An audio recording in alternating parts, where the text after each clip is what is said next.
How old were you when you started experiencing hair loss? I was 10 years old. How old are you now? 12. 2 years ago. Yeah. Did you lose it all at once? No. At first it started. My hair started falling one by one, like patches, and then a couple months later, it started falling out again.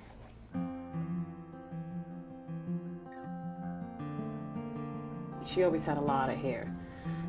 She's half Spanish, half African American, so she was very curly, very wild hair. And in January of 2009, we went to the salon because she graduated to going to the salon and getting her hair addressed because she had a lot of it.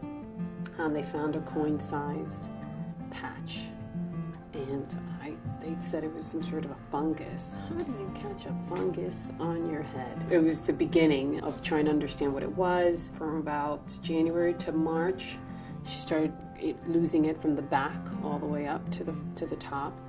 We were able to camouflage it very well with headbands. We became very good at MacGyvering her headbands so that it covers the spot. But by April or really May of 2009, the doctors came back after a lot of tests. This isn't something that's for sure. You have a patch and now it's gone and you have alopecia. It was a series of tests that they had to do to ensure that it wasn't her thyroid, that she's very thin, she doesn't eat a lot, so I thought maybe it was her iron deficiency. I tried everything.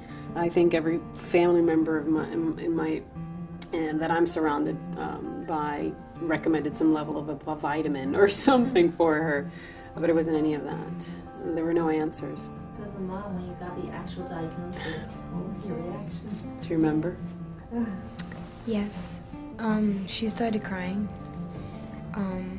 It was just disappointing because when she looked at me, I felt very disappointing, but then when I looked at her, she began to cry, and that made me feel the cry. Yeah, she thought she had cancer. I wasn't in tune with my response and how she perceived it. I'm a fixer. My personality is I'm a fixer, and I couldn't do anything about this. Part of what really motivated me was that the doctor that diagnosed her told me to go elsewhere. She told me that she didn't have experience. She knew that I was going to have questions for her and that I was going to want answers.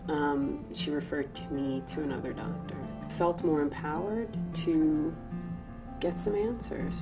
The answers for Tasia was going to be much different than the answers to alopecia. So I made sure that she understood that alopecia wasn't Tasia and it were not the same. Because you have a condition doesn't mean that everybody suffers the same or that everybody is the same or the remedy's going to be the same. So her experience is going to be her experience. From an adult perspective, it's hard because I want her just to accept it, move on, and let's get through life. But it's really about her identifying, living in her own, whether it's a scarf, a hat, bald, a wig, blonde, pink hair, whatever she wants. So it's part of my adjustment as well as a parent to have to accept all of that as well.